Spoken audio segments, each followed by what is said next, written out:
Subhash sir, हजुर, कम्प्युटरमा फोल्डरहरू कसरी लुकाउने? कम्प्युटरमा फोल्डरहरू कसरी लुकाउने? हजुर, त्यो पनि बिना कुनै सफ्टवेयरको प्रयोग नगरिकन? हजुर। ल यता हेर्न आउनुहोस् ल। हेर्नुहोस् त, यहाँनिर तपाईँले गुडविल कम्प्युटर स्कुल भनेर फोल्डर देखिरहनु भएको छ है। हजुर। त्यो फोल्डरमा तपाईँले माउसको राइट बटन क्लिक गर्नु होला र थोरै तल यहाँ प्रपर्टिजमा गएर क्लिक गर्नु होला र क्लिक गरिसक्नु भएपछि तपाईँले यहाँनिर हिडन भन्ने अप्सन देखिरहनु भएको छ। यसमा गएर क्लिक गर्नु होला। क्लिक गरिसक्नु भएपछि ओके गर्नु होला। ओके गरिसकेपछि अझै यहाँ ओके गर्नु होला है त। ओके गरिसक्नु भएपछि अब यो हाम्रो फोल्डर हिडन मोडमा गइसकेको छ।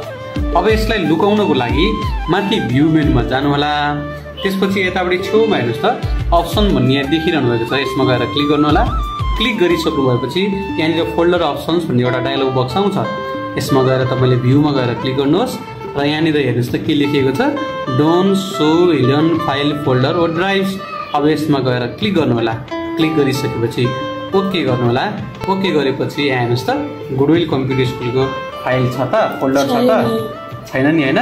यसरी तपाईँले बिना कुनै सफ्टवेयरको प्रयोग नगरिकन तपाईँले आफ्ना फाइल फोल्डरलाई लुकाएर राख्न सक्नुहुनेछ। बुझ्नुभयो? बुझेँ सर।